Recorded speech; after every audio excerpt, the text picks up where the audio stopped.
Bienvenidos a este programa llamado Preguntas y Respuestas con el grupo Bella Teología por Santos de los Últimos Días. Hola, soy el hermano Fernando Illanes, creador y administrador principal del grupo Bella Teología por Santos de los Últimos Días. Es un grupo en Facebook y te hablo desde Bolivia, Sudamérica. Este grupo recibe a menudo varias preguntas de inquietudes sobre temas conectados directa o indirectamente con las enseñanzas del plan de salvación, enseñanzas del Evangelio de Jesucristo, comprensión de las Escrituras y de la historia de la Iglesia de Jesucristo de los Santos Últimos Días. Es importante y relevante aclarar que todas las respuestas expuestas aquí no representan necesariamente la posición oficial de la Iglesia de Jesucristo de los Santos de los Últimos Días. Sin embargo, es el conocimiento e inspiración de quien te habla, yo, el hermano Fernando Illanes. Y para llegar a una respuesta concluyente, me baso ordenadamente en las Santas Escrituras y libros oficiales de la Iglesia como primer filtro. Las enseñanzas de apóstoles y profetas como segundo filtro. Libros y artículos de eruditos, expertos y académicos miembros de la Iglesia. Así como también de no miembros de la Iglesia, pero que también son eruditos, académicos y expertos. Este es mi tercer filtro. Y como último filtro, mi criterio personal, el cual he formado a través de años como maestro, tanto en la misión proselitista de 2 años que hice, como también en más de 2 décadas como maestro de escuela dominical e instituto. Te invito a que antes de que comiences a escuchar estas preguntas y respuestas que vienen a continuación, eleves una oración en tu corazón para que el Espíritu te indique qué debes retener y considerar para estudiarlo en tu mente. Comencemos. La primera pregunta que nos llega dice: algunos miembros sentencian que ciertos miembros no deberían participar de la Santa Cena porque se les ve tomando café, fumando cigarro, comprando en domingo, etc. Entonces, citan la escritura de Juan que dice: y después del bocado, Satanás entró en él. ¿Es correcto esto? Respondamos. Leamos las Escrituras. En el tercer Nefi, capítulo 18, versículo 28-29, el Señor habla y dice: y he aquí, este es el mandamiento que yo os doy, que no permitáis que ninguno a sabiendas participe indignamente de mi carne y de mi sangre, cuando las administréis. Porque quien come mi carne y bebe mi sangre indignamente, come y bebe condenación para su alma. Por tanto, si sabéis que un hombre no es digno de comer y beber de mi carne y de mi sangre, se lo prohibiréis. Ahora, ¿qué significa participar indignamente a sabiendas? Bueno, a sabiendas significa cuando alguien sabe que está mal lo que está haciendo, que está pecando, sin embargo, le gusta su pecado, trata de justificar o al menos posterga el arrepentimiento. Sabe que debe arrepentirse, pero no puede dejar de abrazar y querer y sentir gusto por el pecado que hace. Que no es lo mismo que cuando alguien peca, no puede dejar su pecado, pero siente dolor, siente remordimiento, siente vergüenza. Hay esa notable diferencia. Hay personas que están pecando y se sienten mal, se sienten pésimo y quieren salir del hoyo del pecado, pero no pueden, no tienen fuerza. Y hay los que abrazan y gustan del pecado, no quieren salir del pecado, pero para evitar ser juzgados o ser mirados por los demás, prefieren participar de la Santa Cena. A eso se refiere el Señor con los que participan indignamente a sabiendas. Ahora, ¿cómo equilibran las personas y los obispos la idea de por cuanto todos pecaron y están destituidos de la gloria de Dios? Romanos capítulo 3, versículo 23. Y con la de siendo justificados gratuitamente por su gracia mediante la redención que es en Cristo Jesús. Romanos 3:24. Es claro e indiscutible que el momento de la Santa Cena Todos llegamos con un transgresor o pecador prontuario semanal. Algunos llegan por haber dicho una mentira piadosa, otros por haber tomado un café con su cliente o con su jefe, otros por haber ocultado cierto gasto a su cónyuge, otros por minimizar y ver películas o material de internet ofensivo contra la moral que el Señor nos pide, otros por comprar en el día de reposo, otros por caer en la ley de castidad, otros por ser abusivos con su familia. En fin, de una u otra manera, llegamos con transgresiones o pecados al momento de la Santa Cena, pues, por cuanto todos pecaron y están destituidos de la gloria de Dios. Romanos 3:23. La Santa Cena es una sagrada ordenanza que nos habilita el poder purificador que generosa y caritativamente otorga el sacrificio expiatorio de Jesucristo. Para lograr este hermoso, poderoso, misericordioso y justo milagro, o sea, el de quedar limpio del pecado, el Señor nos indica cómo hacerlo. Te mando que te arrepientas, arrepiéntete. No sea que te hiera con la vara de mi boca y con mi enojo y con mi ira, y sean tus padecimientos dolorosos. Cuán dolorosos no lo sabes, cuán intensos no lo sabes. Sí, cuán difíciles de aguantar no lo sabes. Porque he aquí, yo, Dios, he padecido estas cosas por todos para que no padezcan si se arrepienten. Mas si no se arrepienten, tendrán que padecer así como yo. Padecimiento que hizo que yo, Dios, el mayor de todos, temblara a causa del dolor y sangrara por cada poro y padeciera, tanto en el cuerpo como en el espíritu, y deseara no tener que beber la amarga copa y desmayar. Doctrina y Convenios, sección 19, versículo 15 al 18. El Señor, siendo justo y misericordioso con nosotros, sus hermanitos menores, ha establecido en nuestro convenio bautismal una cláusula acorde a nuestra inconsistencia en ser limpios y libres de culpa. Miremos cómo Jesucristo redacta nuestro convenio bautismal como un abogado defensor nuestro. Te pedimos que bendigas y santifiques este pan para las almas de todos los que participen de él, para que lo coman en memoria del cuerpo de tu Hijo y testifiquen ante ti, oh Dios, Padre eterno, que están dispuestos a tomar sobre sí el nombre de tu Hijo y a recordarle siempre y a guardar sus mandamientos que Él les ha dado, para que siempre puedan tener su espíritu consigo. Doctrina y Convenios, sección 20, versículo 77. El Señor nos resguardó al establecer que estaríamos dispuestos y así habilitar nuestro margen de error o incapacidad o desobediencia. ¿Imaginamos cómo sería nuestro convenio bautismal sin el dispuestos? Esa palabrita es nuestra gran garantía de poder acceder a la expiación. Si en vez de decir están dispuestos, dijera que siempre tomarán sobre sí el nombre de tu Hijo y a recordarle siempre y siempre guardarán sus mandamientos que Él les ha dado. Afortunadamente para nosotros dice que estamos dispuestos y eso habilita que recibamos ayuda para purificarnos cada vez que caigamos o pequemos. Pues nuestro convenio bautismal nos permite admitir que queremos ser espirituales, pues el espíritu a la verdad está dispuesto, pero la carne es débil. Mateo capítulo 26, versículo 41.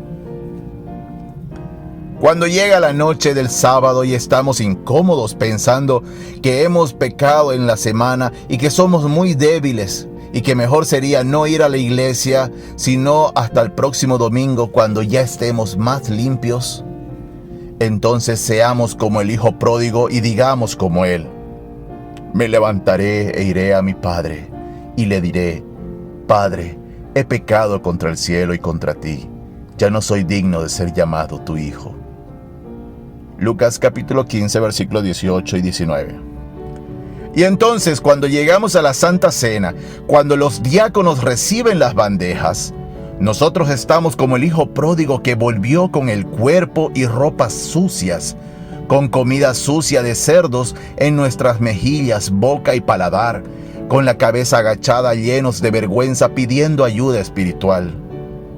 Entonces, cuando aún estaba lejos del diácono, por ejemplo, con la bandeja llorando en silencio, pidiendo perdón, lo vio su padre y fue movido a misericordia y corrió y se echó sobre su cuello y le besó. Lucas capítulo 15, versículo 20. Qué hermoso leer que el padre lo vio y corrió a abrazarle y se echó sobre su cuello y lo besó. El padre entonces dirá a los diáconos, como le dijo el padre en la parábola del hijo pródigo: sacad la mejor ropa y vestidle, y poned un anillo en su mano y sandalias en sus pies, porque mi hijo, muerto era y ha revivido. Se había perdido y había sido hallado. Y comenzaron a regocijarse. Lucas capítulo 15, versículo 22 y 24. La Santa Cena es una reunión familiar con nuestro Padre Celestial y nuestro hermano Redentor. Es una reunión familiar en la que el amor y preocupación quieren regenerar la santidad de quien se ha ensuciado. Y cuando llegó la hora, se sentó a la mesa y con él los apóstoles. Y podríamos nosotros reemplazar apóstoles por miembros de la iglesia. Miren cómo sonaría. Y cuando llegó la hora, el Señor se sentó a la mesa o altar de la Santa Cena, y con él los miembros de la iglesia, y les dijo: en gran manera he deseado comer con vosotros esta Pascua. Lucas 22, versículos 14 y 15. O sea, el Señor nos está diciendo en el momento de la Santa Cena: más que nada deseo pasar tiempo con ustedes. Mi propósito al darles la Santa Cena es darnos una cita semanal para que podamos pasar tiempo juntos, recordándoles que realmente puedo cambiarlos, rescatarlos, sanarlos y perdonarlos, y recordándoles a ustedes mismos que realmente deseo que lo hagan. Entonces, queda claro que participar de manera digna en la Santa Cena no es sinónimo de no haber pecado absolutamente en nada en la semana, sino de querer dejar el pecado. Arrepentirse es un cambio de actitud, un cambio de conducta, y no en sí ser inmaculado. A la Santa Cena se llega arrepentido para recién ser limpio del pecado. Pues no se trata de llegar limpios a la Santa Cena, aunque eso sería lo ideal. Pues la purificación del pecado se concreta únicamente en la participación de la ordenanza de la Santa Cena. Uno que ha pecado en, por ejemplo, miércoles, y se arrepiente de todo corazón en el mismo miércoles, el Señor feliz acepta el arrepentimiento, pero ese arrepentimiento se completa recién en la Santa Cena del domingo. ¿Cuándo entonces me deben restringir mi participación en la Santa Cena? La Iglesia oficialmente responde esto: si has cometido pecados graves que te hacen dudar de tu dignidad, debes confesárselos a tu obispo. Él podrá aconsejarte sobre si debes o no participar de la Santa Cena. Si estás en la reunión sacramental, pero aún no has hablado con tu obispo sobre tus pecados graves, si participas o no de la Santa Cena es un asunto entre tú y el Señor. Es importante recordar que no necesitas ser perfecto para participar de la Santa Cena, pero debes tener un espíritu de humildad y arrepentimiento en tu corazón. En la mayoría de los casos que no impliquen pecados graves, si has reflexionado sobre tu conducta y deseas humilde y sinceramente arrepentirte y seguir al Salvador, debes participar de la Santa Cena. Entonces podrás experimentar el efecto purificador de esta ordenanza y renovar tu convenio de tomar sobre ti el nombre de Jesucristo y guardar sus mandamientos. Si tienes alguna pregunta, habla con tu obispo. Eso está en la página oficial de la iglesia en un artículo llamado ¿Cuándo no debo participar de la Santa Cena? Para terminar, cito las palabras de Elder John Grover en una conferencia general de abril de 1989. ¿Qué significa participar dignamente de la Santa Cena? ¿O cómo sabemos si somos indignos? Si deseamos mejorar, lo cual significa arrepentirnos, y no estamos sujetos a la restricción del sacerdocio, entonces, en mi opinión, somos dignos. Sin embargo, si no deseamos mejorar, si no tenemos la intención de seguir la guía del Espíritu, debemos preguntarnos: ¿somos dignos de participar o estamos menospreciando el propósito mismo de la Santa Cena, que es servir de catalizador para el arrepentimiento y la mejora personal? Si recordamos al Salvador y todo lo que hizo y hará por nosotros, mejoraremos nuestras acciones y así nos acercaremos a Él, lo cual nos mantiene en el camino hacia la vida eterna. Fin de la respuesta. Ahora pasemos a la siguiente pregunta. Dice: me siento una persona no bendecida con belleza o atractivo físico, y esto me deprime, ya que hasta el momento no puedo casarme porque no encuentro a alguien que quiera mi compañía. Que yo sea una persona sin belleza física o sin atractivo, o al revés, que tuviera atractivo y belleza física, ¿esto tendría que ver algo con mi vida preterrenal? Quien envía la pregunta prefiere reservar su nombre. Lo que le respondo a continuación es mi opinión. Primero que nada, no existe enseñanza ni en las Escrituras ni en enseñanzas de profetas y apóstoles que diga que los rasgos estéticos físicos son recompensas por una vida preterrenal obediente. Tal enseñanza es oficialmente inexistente y, por ende, es una falacia, aun si la han escuchado por años de parte de maestros de instituto o líderes. Desafío respetuosamente a que alguien demuestre con escrituras o con alguna enseñanza de apóstoles y profetas, con fuente verificable, que me equivoco y que esta disque enseñanza es verdadera. Usted debe entender que la belleza física es en realidad un estándar influenciado por criterios débiles por las mentes caídas de esta mortalidad. Nacemos con la tendencia a influenciarnos en lo carnal y sensual. Por ende, lo que hoy en el mundo se entiende como bello o feo es por un criterio de la naturaleza caída y mortalidad. Se escucha la famosa frase: para gustos no hay nada escrito. Y es que Dios no ha puesto interés jamás en salvar a personas que nosotros califiquemos como personas bellas o atractivas, sino que se ha enfocado, se enfoca y seguirá enfocándose en salvar a quienes son humildes, con un corazón quebrantado y un espíritu contrito, y además deseen obedecer en todo lo máximo posible al Señor. Muchos hijos de Dios llegan a sentirse de la misma manera, así como millones llegan a la conclusión que Dios no los ama o los ha olvidado. Así de errada también es la conclusión que llegan muchos al creer que se ha nacido sin gracia o atractivo físico. Es imposible escapar de la gran cantidad de propaganda en los medios sobre la belleza y los productos de belleza sin vincularlos con la felicidad, lo cual es una falacia. Lucifer es el protagonista de esta ideología principalmente porque está celoso de nuestros propios cuerpos. Verá, él nunca tendrá uno propio. Y quiere arrastrarnos hacia abajo susurrándonos al oído que no tenemos valor y que somos feos, y que no hay forma posible de que alguien pueda amarnos, porque nosotros no somos visiblemente atractivos. Nuestro cuerpo es más bello y glorioso, a pesar que enferma y muere, que solo un espíritu sin cuerpo. Y por eso es que Él apuntará a hacernos creer que hay medidas y combinaciones de elementos de nuestro cuerpo que si no las tenemos, entonces no somos bellos. Eso es lo que Él nos quiere hacer creer. No digo que no debe preocuparnos nuestra apariencia física, ya que debemos respetar nuestro cuerpo sagrado honrándolo con higiene y prevenciones de daños. La decencia a la hora de vestir es una noble preocupación por la belleza y respeto de este templo.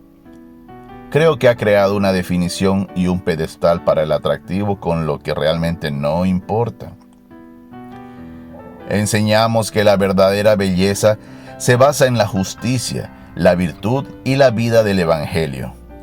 El presidente Dallin H. Oaks dijo a quienes tienen esta injustificada pena: todo lo que tiene que hacer es mirar alrededor de una casa de ancianos para ver cuán transparente es la belleza profunda de la piel. O compare el atractivo de algunas personas antes de los 20 y después de los 50. Las personas bellas a largo plazo del mundo son personas de generosidad, consideración y todos los demás valores cristianos básicos. Además, cuando miras a las bellas personas del estrellato del cine y ves cuán a menudo entran y salen del matrimonio, es evidente que el atractivo no es sinónimo de felicidad. Dallin Oaks and Kristen M. Oaks en A Single Voice, 31 de enero de 2018. El presidente John Widtsoe enseñó de la importancia a la hora de encontrar sabiamente un compañero eterno. Él dijo: más que por el encanto físico, el amor se genera a partir de cualidades, a menudo sutiles, de la mente y del espíritu. Es posible que el rostro hermoso esconda una cabeza hueca, que la voz dulce pronuncie palabras groseras, que el físico atractivo resulte maleducado, que la mujer de belleza imponente y el hombre de prestancia espectacular sean tremendamente aburridos al conocerlos mejor. O también que la persona de apariencia atractiva en realidad no tenga defectos, sea más ilustrada y cortés que nosotros, pero que no sea de nuestro tipo por tener una manera de ser diferente. Cualquiera de estas condiciones hace que el amor se marchite en sus primeras etapas. Enamorarse es algo que viene de adentro, no de afuera. O en otras palabras, la atracción física se debe reforzar con armonía mental y espiritual si el amor verdadero ha de nacer y tener larga vida, o desde el punto de vista de los santos de los últimos días, si ha de durar por las eternidades. Presidente John Widtsoe en su libro Evidencias y Reconciliaciones. El presidente David O. McKay dio una enseñanza sobre cómo realmente alguien es deseable para acompañarle eternamente. Él dijo: mi madre me dijo una vez que si conocía a una chica en cuya presencia sintiera el deseo de superarme y que me inspirara a hacer lo mejor de mi parte y a explorar y explotar mi potencial, esa jovencita era digna de mi amor y capaz de despertarlo en mi corazón. Enseñanza de los presidentes de la iglesia David O. McKay. Solo quien tiene visión celestial no podrá alcanzar a visionar de una manera celestial, pues si está enfocado en el estándar de belleza de este mundo celestial antes que en los indicadores celestiales de una persona, pues entonces no es un buen candidato para ser su compañía eterna. No cometa el error garrafal de creerle a Satanás quiénes son bellos y quiénes no lo son.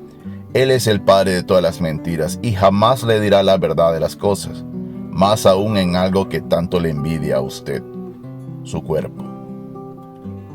Fin de la respuesta. Ahora respondamos la última pregunta, que dice: ¿por qué recién se nos pide en la iglesia celebrar la Pascua? ¿Por qué antes no celebrábamos como iglesia? Nos lo envía Ricardo desde Argentina. Respondamos. Mi respuesta que voy a dar va a título personal, por supuesto, pues oficialmente el presidente Dallin Oaks ha explicado recientemente en un video oficial de la iglesia el por qué no pregonábamos la Pascua de manera más pública, pues está claro que siempre hemos hecho pública nuestra adoración a la Pascua completada en Jesucristo. La fiesta de la Pascua se cumplió objetivamente en la crucifixión de Jesucristo. La Pascua era una ley dada a Israel que debía continuar hasta que el Cordero de Dios, o sea Cristo, fuese sacrificado para la liberación de la esclavitud del pecado ante el dominio de Satanás. La Pascua debía recordarle a todo el pueblo de Dios la venida de su Cristo, quien se convertiría en el Cordero del sacrificio. Después de su crucifixión, el Salvador mismo cambió la ley y desde entonces se instituyó la ley del sacramento de la Santa Cena. Ahora observamos la ley del sacramento en lugar de la Pascua, porque la Pascua se consumó plena y exquisitamente con la muerte de Jesucristo. Era una costumbre que anticipaba la venida de Cristo y su crucifixión, y el cordero sacrificado simbolizaba su muerte. Cristo fue crucificado en el día de la Pascua. Sí, en el día judío para la Pascua fue que Jesús fue crucificado. Y la noche anterior instituyó el sacramento que podría decirse, fue cuando se constituyó la continuación de la ley. Algunos citan en la Biblia al Éxodo, en el libro de Éxodo, capítulo 12, versículo 14, que dice: Y habréis de conmemorar este día, y lo celebraréis como fiesta solemne a Jehová durante vuestras generaciones. Por estatuto perpetuo lo celebraréis. Para dar a entender qué es perpetuo, qué significa perpetuo en esta escritura, debemos entenderlo que significa hasta el último día de esta vida probatoria. No significa eso. Sin embargo, siendo la ley de Moisés una ley temporal, o sea, una ley recordatoria que los estimule a esperar el gran día en que su Dios y el único Dios existente, el gran Jehová, descendiera para hacer él mismo el sacrificio de Pascua infinita. Pues entonces, esa palabra perpetuo significa en realidad inamovible, incambiable e ininterrumpible, en el periodo de su objetividad, o sea, hasta que venga Cristo. Entonces, la Pascua era perpetua hasta que llegó Jesucristo. No se la podía olvidar, no se la podía discontinuar hasta que llegara Jesucristo. Y Jesucristo llegó e hizo el sacrificio en la expiación y en la muerte en la crucifixión.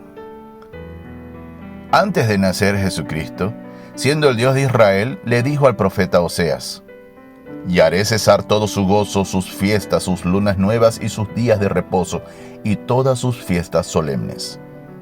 Eso está en Oseas capítulo 2, versículo 11. Esto quiere decir que el Señor se encargaría de hacer cesar, o sea, inhabilitar, las fiestas solemnes, y entre ellas estaba la Pascua. Entonces notemos que el Señor antes de nacer dijo que ya pronto iba a hacer cesar, que iba a discontinuar sus fiestas solemnes, que entre las cuales estaba la Pascua.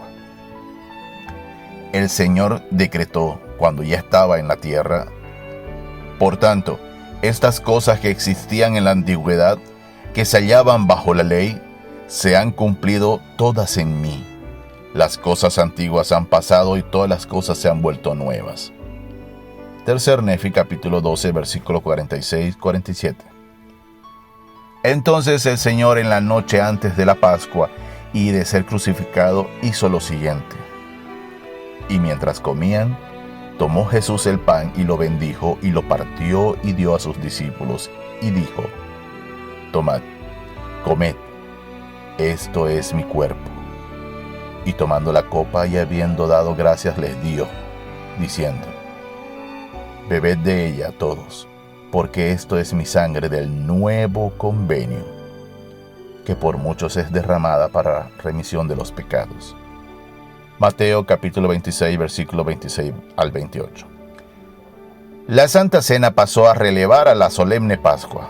Por lo tanto, nosotros conmemoramos la esencia de la Pascua y su más alta y sagrada actualización cuando participamos de la Santa Cena. Fin de la respuesta. Hemos llegado al final de este programa. Esperamos que te hayas edificado con las preguntas y respuestas. Si tienes alguna pregunta que quieras hacer y para que podamos analizar la respuesta, te invitamos a que nos las envíes al grupo Bella Teología por Santo de los Últimos Días, que está en Facebook. Te agradecemos por tu sintonía y esperamos que sigas edificándote en la transmisión de esta radio. tu radio. Radio Abinadí.